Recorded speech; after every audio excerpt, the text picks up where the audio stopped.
Hello friends, good morning. Riyaz ব্লগে নতুন একটি ভিডিওর সঙ্গে তোমাকে জানাই আরও একবার অনেক অনেক ওয়েলকাম এবং আমাদের তরফ থেকে অনেক অনেক ভালোবাসা রইল। তো যাই হোক, আমার আগের ব্লগ যারা দেখেছো তারা অবশ্যই জানো আমাদের বাড়িতে অনুষ্ঠান, তো তাই জন্য ব্লগটা করছি, দেখতে পাচ্ছ, সবটা শেয়ার করার জন্য। তো আমাদের বাড়িতে যেহেতু গোপাল ঠাকুর রয়েছে, তো গোপাল ঠাকুরের অষ্টম প্রহর কীর্তন করা হয় আমাদের বাড়িতে। তো এই 2 বছর ধরে করা হয়নি, যেহেতু পরিস্থিতি ভালো ছিল না, কোভিড ছিল, ওই জন্য 2 বছর করা হয়নি। তো এবছর করা হচ্ছে। তো আজকে হচ্ছে জল ভরতে যাবো আর একটু পরে। তো বাজার লোক চলে এসছে আর ওদিকে রান্না বান্না শুরু হয়ে গেছে। আর ক্যামেরায় হচ্ছে বর্ষাও চলে এসছে। বর্ষা হচ্ছে শাড়ি পরাবে আর চুলটা বাঁধবো বর্ষার থেকে, ওই জন্য হচ্ছে দেখো গোলাপ। তো যাই হোক, পুরো ভিডিওটা দেখো, এনজয় করো, খুব ভালো লাগবে। আর নিচে এত বাজনা বাজছে, আমি কথা বলতে পারছি না, ওই জন্য যতটা সম্ভব আমি ততটা দেখাবো। বুঝতেই পারছো কাজের বাড়ি অনেক ব্যস্ততা, কি দেখাতে পারবো তারও ঠিক নেই। তো হচ্ছে গোপালকে যেহেতু স্নান করানো হবে, তাই জন্য জল ভরতে যাওয়া হবে। আজকে জল ভরে এনে তারপর গোপালকে স্নান করানো হবে, সবটাই দেখতে পাবে। তো তাই জন্য আমাদের বাড়িতে 3 দিন ধরে অনুষ্ঠান চলবে এরকম। তো 3 দিন ধরেই খাওয়া দাওয়া, আনন্দ ফুর্তি সবই হচ্ছে। তো যেহেতু আজকে এখন জল ভরতে যাব, মানে জলটা ভরে তারপর গোপালকে স্নান করাতে হবে, স্নান করে নতুন জামা কাপড় পরাতে হয়, আজকে এটাই নিয়ম। আর হচ্ছে যে সন্ধেবেলা হচ্ছে কীর্তন হবে, মানে বেশিক্ষণ হবে না, 9টার মধ্যে শেষ হয়ে যাবে। কালকে থেকে সারাদিন কীর্তন হবে, কালকের দিন সারাদিন কীর্তন হবে। আজকে শুধু 9টার মধ্যে একবার, মানে একটা দল আসবে, ওটাই হয়ে যাবে। তো যাই হোক, দেখতে পাচ্ছ বর্ষা চলে এসছে এখানে। বর্ষার কাছে মেকআপ করব না, যেহেতু বাড়িতে কীর্তন, বেশি মেকআপের কোনো দরকার নেই, মেকআপটা আমি করে নিচ্ছি। আর বর্ষা হচ্ছে যে চুলটা বেঁধে দিচ্ছে আর শাড়িটা পরিয়ে দেবে, তো ওই জন্য। তো সঞ্জিতা আর আমি এখানে দেখতে পাচ্ছ রেডি হয়ে নিচ্ছি। আর এদিকে আমাদের খাওয়া দাওয়া হয়নি, তো ভাবলাম চুলটা হয়ে গেলে একবারে খেতে যাব, খেয়ে দিয়ে এসে তারপর শাড়িটা পরবো। আর আমরা এবার একটু দেরি করেই জল ভরতে যাচ্ছি, বলতে গেলে আমরা যাচ্ছি হচ্ছে 11টার সময় জল ভরতে যাচ্ছি। খেতে বসে পড়েছি। সকালের মেনু হচ্ছে আলু সিদ্ধ, ডাল সিদ্ধ,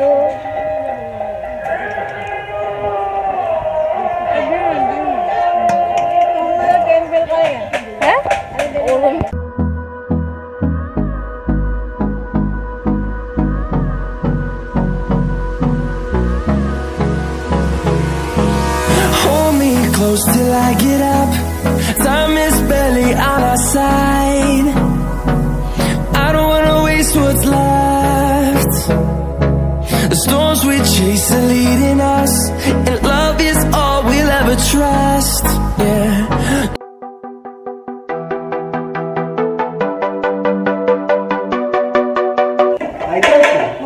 এই যে আমরা এখন বেরোচ্ছি। এই যে আমার শ্বশুর মশাই, দেখতে পাচ্ছ, হলুদ কালার পাঞ্জাবি পরেছে আর আমিও হলুদ কালার শাড়ি পরেছি, ম্যাচিং আজকে সবাই হলুদ পরবো।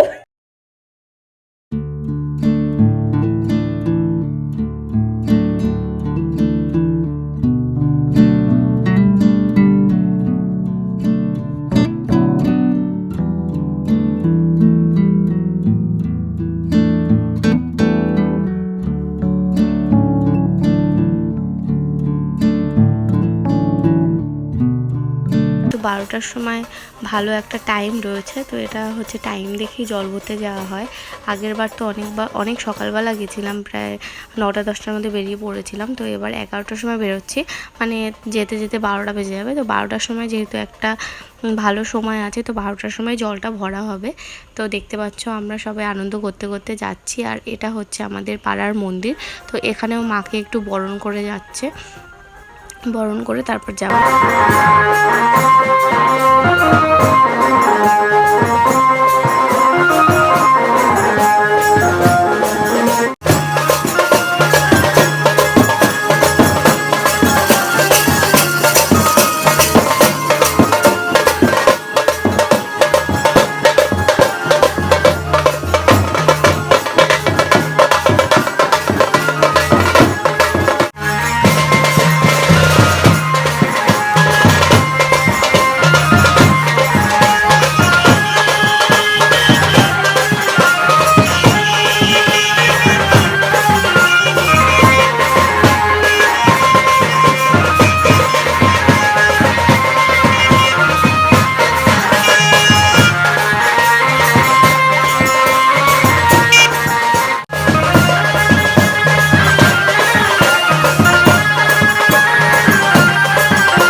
প্রতিবার হয় কি আমরা না খেয়ে আসি, তারপর এখান থেকে জল টল ভরে গোপালকে স্নান করি, তারপর খাই। এবার আর সেটা হলো না, এবার আমরা খেয়ে দিয়ে এসেছি।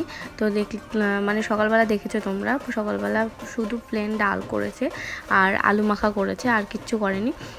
তো দুপুরে রান্নাও ওখানে শুরু হয়ে গেছে, দুপুরবেলাও সবাই খাচ্ছে, মানে পাড়ার লোক যত আছে সবাই খাচ্ছে, সকালেও খাচ্ছে, দুপুরেও খাচ্ছে, রাতেও খাচ্ছে। তো 3 বেলায় খাওয়া দাওয়া। আর মহোৎসবের দিন সব লোক খাবে, মানে আত্মীয় স্বজন, পাড়া প্রতিবেশী সবাই, যত আত্মীয় স্বজন রয়েছে। তো যাই হোক, আমরা পদ্মায় চলে এসেছি পদ্মার জল নিতে। তো আমাদের বাড়ি থেকে বেশিক্ষণ লাগে না, প্রায় 20 মিনিট লাগে, মানে হেঁটে এসেছি বলে 20 মিনিট লাগে, আর যদি বাইকে অটোতে আসি এতটা টাইম লাগে না কিন্তু। তো আর এই 2 বছর ভীষণ মিস করেছি, মানে আমার মেয়ে হওয়ার পরেই হচ্ছে। তো আমার মেয়ে যখন মানে আমি যখন প্রেগনেন্ট ছিলাম তখন একবার হয়েছিল, তখন বেশি এনজয় করতে পারিনি। তো ওই জন্য ভাবলাম মেয়ে হওয়ার পর, মেয়ে যেহেতু একটু বড় হয়ে গেছে, এবার এনজয় করতে পারবো। আর আমাদের এই অষ্টমপুর কীর্তনে 3 দিন ভীষণ আনন্দ হয়, ভীষণ, মানে এত আনন্দ হয় কি বলবো। সবাই আসে, বাড়িতে আত্মীয় স্বজনও আসে। তো বাড়ির অনেক অনেক মাসিরা চলেও আসতে, আর পিসি শাশুড়ি তো অনেক আগেই চলে আসতে। তো বাড়ি ভর্তি লোক বলতে পারো, ভীষণ আনন্দ হয়। তো এখানে দেখতে পাচ্ছ গঙ্গা মাকে হচ্ছে বরণ করছে মা।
Close till I get up.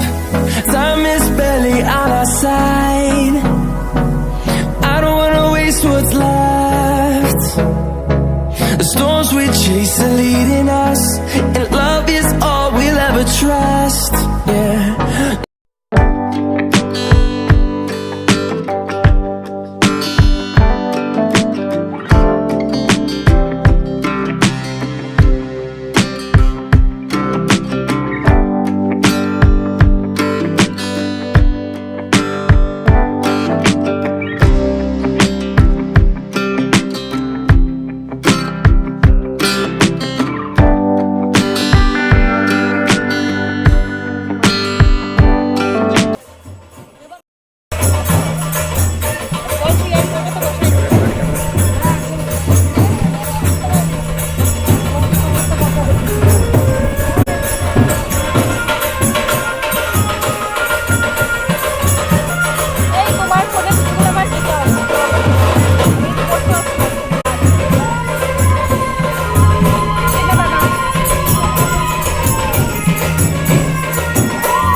আমরা জল ভরে চলে এসেছি বাড়িতে। তো এখন গোপালকে হচ্ছে স্নান করানো হয়ে গেছে হলুদ দিয়ে, হলুদ বেটে তারপর হলুদ দিয়ে স্নান করানো হয়ে গেছে। তো এবার আমি নতুন জামা পরিয়ে দিচ্ছি, কারণ আজকে নতুন জামা পরবে, আর যেদিন নগর কীর্তনে বেরোবে সেদিন কারো নতুন জামা পরবে। তো আজকে নতুন জামা পরিয়ে দিচ্ছি। জামাটা আনা হয়েছিল হাবড়া থেকে, যখন আমরা কেনাকাটা করতে গেছিলাম তখনই জামা কাপড় নিয়ে এসেছিলাম গোপালের জন্য। তো এখন গোপালকে ভোগ দিয়ে দেওয়া হবে। তো গোপালকে সাজিয়ে গুছিয়ে বসিয়ে দেব, তারপর গোপালকে ভোগ দেওয়া হবে। তো ভোগ হচ্ছে যে গোসাই দেবে, গোসাই বলতে আমাদের যে গোসাই যে প্রতিবার করেছিল, মানে আমরা যার কাছ থেকে দীক্ষা নিয়েছি, সে হচ্ছে তার শরীর খারাপ বলে সে এবার আসতে পারলো না। তো এবার অন্য গোসাইকে দিয়ে করানো হচ্ছে পুজো। তো সে এবার যারা এসছে তারা হচ্ছে মায়াপুর থেকে এসছে, দুজন এসছে। তো ওনারাই রান্না করে গোপালকে ভোগ দিচ্ছে, আমাদের আর কিছু করে দিতে হচ্ছে না, যেহেতু আর আমাদের কোনো নিয়ম নেই গোপালকে অন্নভোগ দেওয়ার। আমরা এমনি গোপালকে ফল খেতে দিতে পারি, কিন্তু মানে ফল দিতে পারি, কিন্তু অন্নভোগ দেওয়ার কোনো নিয়ম নেই। ওই জন্য হচ্ছে গোপালের সব কিছুটা হচ্ছে গোসাই করবে। তো আমরা এখানে রেডি করে বসিয়ে দেবো। এরপর হচ্ছে স্নান করে নেব, দেখতে পাচ্ছ আমার কি অবস্থা। তো স্নান করে তারপর খেতে যাব। প্রায় 2টো বেজে গেছে, ও মেয়েকেও খাওয়াতে হবে। মেয়ে তো প্রায় অলরেডি ঘুমিয়ে পড়েছে, মানে ক্লান্ত হয়ে গেছে, এতটা দূর হেঁটে হেঁটে গেছে। তো তারপর আমি বাড়িতে এসে আর কোনো ভিডিও করতে পারিনি। বাড়িতে এসে মেয়েকে খাইয়ে আমি স্নান করে খেলাম। খাওয়ার পরে হচ্ছে বাড়িতে তো বোঝোই অনেক কাজ ছিল। তো প্যান্ডেলের এই জায়গাটা ভালো করে সাজানো হয়নি, তো সেটা আবার সাজানো হলো বিকেলবেলা। দেখতে পাচ্ছ কত সুন্দর করে সাজিয়েছে, এতটা সুন্দর করে সাজানো হয়নি তখন, ওই জন্য ফুল টুল এনে আবার সুন্দর করে সাজানো হয়েছে। তো এই করতে করতে অনেক টাইম চলে গেছে। তো আমি বিকেলবেলা কি কি করেছি কিচ্ছু ভিডিও করতে পারিনি। তো যাই হোক, সব আত্মীয় স্বজন আরও চলে এসছে, মামারাও চলে এসছে। তো ভিডিওটা কিন্তু কেমন লাগলো কমেন্ট বক্সে অবশ্যই জানিও, সাজানোটা কেমন হয়েছে এবং আমাদের কেমন লাগছে আর আমাদের গোপালকে কেমন লাগছে সবটাই জানিও। তো যাই হোক, দেখতে পাচ্ছ সাজানোটা কত সুন্দর হয়েছে। আমি ভিডিও করতে পারিনি বিকেলবেলা ধরে কী কী করা হয়েছে। তো আমি বলে দিচ্ছি দুপুরে কী কী মেনু হয়েছিল। দুপুরে হচ্ছে ডাল হয়েছে, আর একটা ভাজা হয়েছে, আর হচ্ছে সোয়াবিনের তরকারি হয়েছে। তো 3 রকম হয়েছে। আর দেখতে পাচ্ছ রাতের রান্না এখানে শুরু হয়ে গেছে। আমি যতটা পারছি ততটা দেখানোর চেষ্টা করছি। আর আমার যা অবস্থা ছিল কি বলবো, আমি এতদিন ওই জন্য ব্লগ দিতে পারিনি। তো আমাদের কীর্তন হয়ে গেছে প্রায় অনেক দিন, আমি ব্লগ ছাড়ছি এখন বলতে গেলে, কিন্তু কিছু করার নেই। দেখতে পাচ্ছ সোয়াবিন, রাতের জন্য সোয়াবিন হচ্ছে।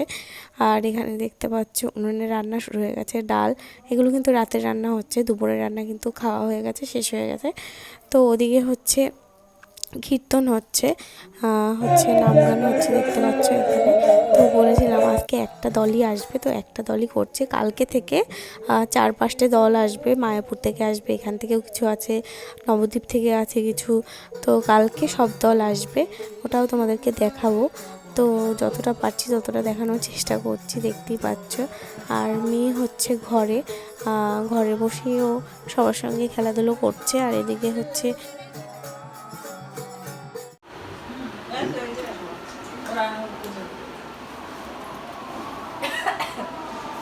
তো এখন বাজে প্রায় 11টা বাজে যাচ্ছে। আজকের মতো ব্লগটা এখানে শেষ করছি। আর কিছু বলার নেই, বেশি কথা বলতে পারছি না, কারণ বাড়িতে অনেক লোক, অনেক কাজ বাজ। তো মা বাড়ি নিয়ে এখানে শুবো, আর অনেকের দাদা বিছনায় করে দিয়েছে, ওখানে শুয়ে পড়েছে, সব ঘর বুকিং। তো যাই হোক, গুড নাইট, খুব ভালো থেকো।